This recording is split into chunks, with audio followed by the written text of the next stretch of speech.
ce week-end sur le développement du caractère de Dieu. Qui veut grandir et ressembler plus à Christ? La maturité spirituelle. Récemment, j'ai senti que Dieu me donnait cette définition de ce qu'est la maturité spirituelle et je suis sûre que c'est beaucoup plus que cette phrase et j'aime cela. La maturité spirituelle est de demander à Dieu ce que vous pouvez faire pour lui et non seulement ce qu'il peut faire pour vous.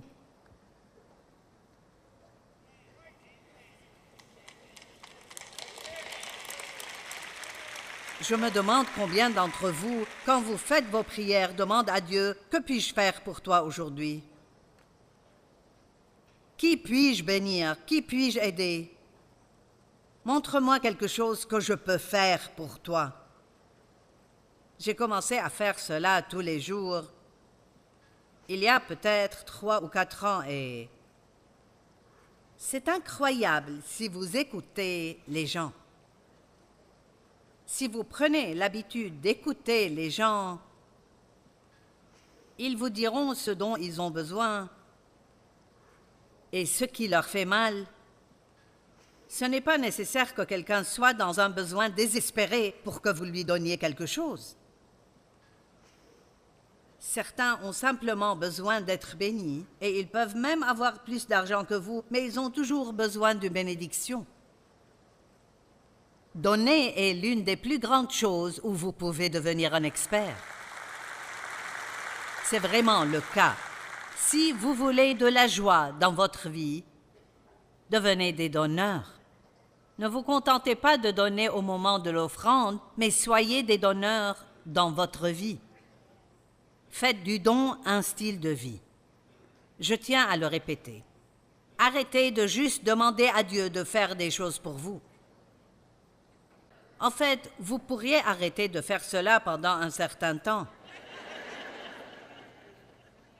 Dieu sait ce dont vous avez besoin. Vous pouvez le mentionner si vous le voulez, mais faites-le en passant. Et cessez de répéter sans cesse à Dieu ce que vous voulez qu'il fasse pour vous.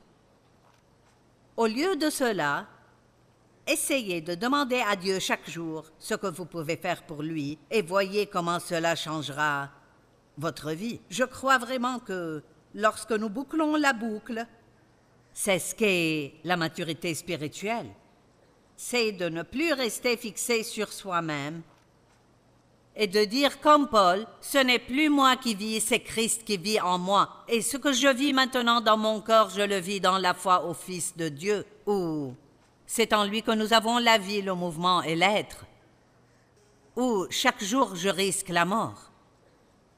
Et ce n'est pas qu'il mourrait physiquement tous les jours. Il voulait dire qu'il mourrait chaque jour à son égoïsme. L'égoïsme est enraciné en chacun de nous. Et si vous ne croyez pas que nous sommes égoïstes, vous n'avez qu'à observer un bébé. Il ne faut pas longtemps pour qu'il vous dise qu'il n'aime pas quand vous ne lui donnez pas ce qu'il veut. Amen.